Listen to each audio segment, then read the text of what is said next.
Ve ilk girişimizde Türkçeyi bilmiyorduk. Anneannem Urfalıydı. Ona biraz çarpar dili çözüyorduk yani.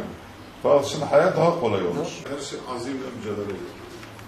Yani Türkiye'de ben kendime örnek verdim de yani askere gittim geldim işsizdim. Geldim burada asgari ücrete başladım. Sonra Urfa'ya gittim. Böyle bir güven, işte mücadele, işte ne bileyim yani böyle çevrede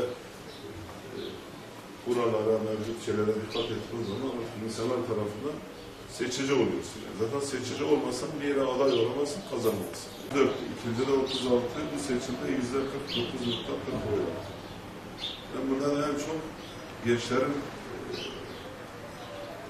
faydasının olduğunu düşünüyorum. Özellikle Hilvan Spor'a önem vermemiz, bilgi evini açmamız, milli eğitime önem vermemiz.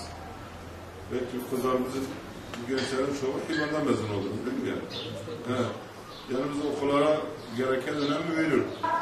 Ben Hilvan Spor Meslek Yüksekokulu kursu için açtığımız bu seneki kursa gerek ki servis konusunda, gerek ki bütün yardımlarında her zaman yanımızda olan belediye başkanımıza teşekkür ediyoruz. Bayan öğrencilerimizle beraber, erkek öğrencilerimizle beraber 12 kişiden 8 kişi kazandı. Ve bunda emekten ziyade belediye başkanımızın bize verdiği destek var. Diş gelişlerimizde olsun, birçok yerde sınava girdik. Her daim arkamızda bulunan belediye başkanımıza tekrardan teşekkür ederiz. Öncelikle desteğiniz için çok teşekkür ediyoruz. Bu kadar öğrencimize üniversite imkanı sağladığınız için, lise imkanı sağladığınız için çok teşekkür ediyoruz. Ben başka teşekkürü de antrenör hocamıza etmek istiyorum. Yunus Emre Karatay, Mehmet Ali Aydın ve Halil Hoca'ya teşekkür ediyorum. Geleceğimizi siz kurtardınız. Tekrardan teşekkür ediyoruz. Başarılar. Liseyi bitiren öğrencilerimiz için Şanlıurfa'da bir ilk bilgi evini açtık. Bilgi evine ücret almadık. Çünkü Hilvan'da yaşayan ailelerimizin %75-80'i maddi durumları iyi değildir. Özellikle Hilvan'daki gençlerimizin zeki olması, çalışkan olması, azimli olması bu başarı noktasını getirdi.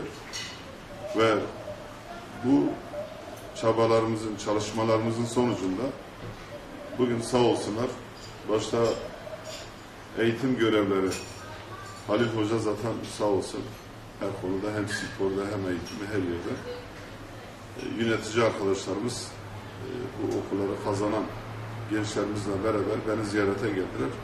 Tabii ben bir Hilvanlı olarak ben de gururlandım. Ben bunlara başarılar diliyorum gençlerimize.